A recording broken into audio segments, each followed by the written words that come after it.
Hi guys, আজকে আমি বানাবো চকলেট ডোনাট। চলো তাহলে দেখে নিই কি করে বানাতে হবে। প্রথমে আমি ময়দা দিয়ে দেব, 1 চামচ বেকিং পাউডার দিয়ে দেব, সোডা দিয়ে দেব, ও বাটার দিয়ে দেব, অল্প দুধ দিয়ে দেব, ও চিনি দিয়ে দেব।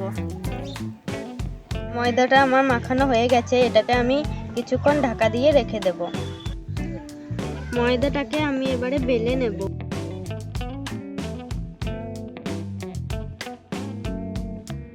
এটাকে আমি একটা গ্লাস দিয়ে গোল শেপ করে কেটে নেব।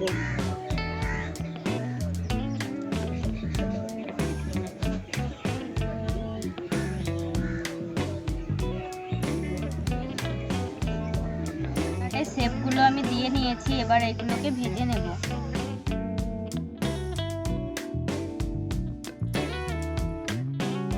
এবার আমি ক্রিমটা তৈরি করে নেব, তার জন্য লাগবে দুধ আর চকলেট।